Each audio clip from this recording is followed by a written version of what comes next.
Do you sometimes feel as if your brain is so overloaded that it might just explode?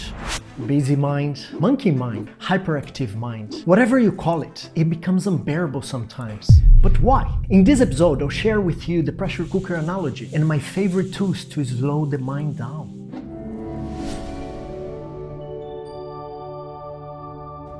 Back in the cave days, we needed to be in constant alert, always in fight or flight mode to survive in case of a predator attack. This state increases cortisol and adrenaline levels in the body. While beneficial for performance, it's not sustainable for over a longer period of time. Then it becomes dangerous. You know, stress is responsible for the death of the majority of people in the world, and it disguises itself as many different diseases. So, if you see diseases as a byproduct of stress, and stress as a byproduct of suppressed emotions in the physical body, then the path to identify the root cause of all problems involves exploring the suppressed emotions in the unconscious mind. And this is the beginning of the healing process, from inside out. I like comparing the mind to a pressure cooker, but today we will switch to a kettle. Make it easier for those who never used the pressure cooker before. When we heat the kettle, steam is generated inside, and the higher the temperature, the bigger is the amount of steam produced. Now, imagine closing the hole where the steam exits. What would happen? The lid would explode because the steam needs an outlet. With our mind, the mechanism is exactly the same. Every time we do something that brings pleasure to the mind, our brain gets flooded with the happy hormones and the pressure goes down. These are dopamine, produced by accomplishing goals and indulging in our favorite hobbies. Endorphins, triggered by exercising and laughing. Oxytocin, from physical touch and quality time with our favorite people and animals. And serotonin, by being exposed to sunlight and getting good sleep. A full episode will be dedicated to these hormones and how to balance them. Keep tuned.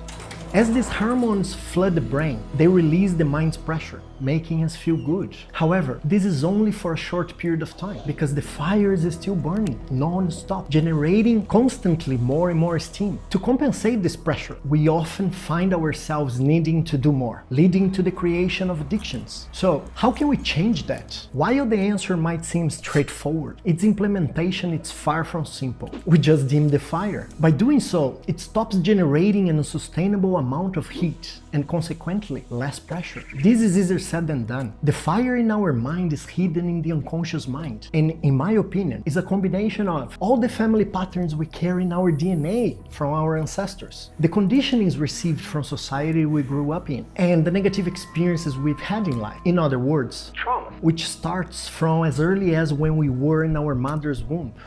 Our ego suppresses all this information in the unconscious mind because it was the way it learned how to survive and how to operate in life and to protect us from feeling the pain over and over again. Based on my experience, only a few tools can allow us to access this information. And here are my top 3. Psychotherapy, an essential self-discovery practice that should be part of everyone's life. Unfortunately, societal conditioning leads many to view this incredible practice as only for people with mental illnesses, like I did for a really long time, which is a big misconception. Number 2 is hypnotherapy, more powerful and profound than psychotherapy alone due to its combination with a form of meditation that allows deeper access to the unconscious mind. And the third, and my favorite, the psychedelic-assisted therapy, the most efficient and transformative practice I've ever experienced. The power of a psychedelic medicine to expand the unconscious mind under the guidance of a professional who can make ego feel safe enough to fully surrender, allowing access to memories hidden deep in the unconscious mind, and the skill to connect the dots brings profound breakthroughs that are impossible without guidance. The effectiveness of any practice truly depends on the quality of the professional guiding it. I will share the criteria I use to select my facilitators in a future episode.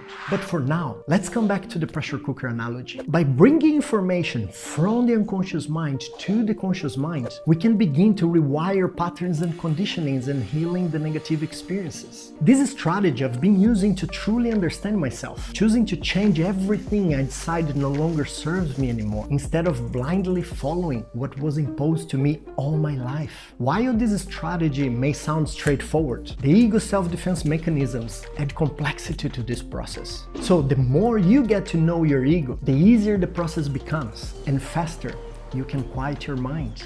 So that's all for today. Stay tuned for the next episodes about therapy, microdosing, and much more, so you can accelerate your transformation journey towards becoming the healthiest and happiest version of yourself. I would love to hear about the practices that have significantly changed your life. Share your experience and transformation in the comments below to inspire myself and others with your story. If you found value in this content, please like the video and share with your beloved ones. Also, let me know which topics you desire to learn more about, and I will cover them in a future episode. In case you missed the welcome episode, make sure to check it out. Much love, and I'll see you next week.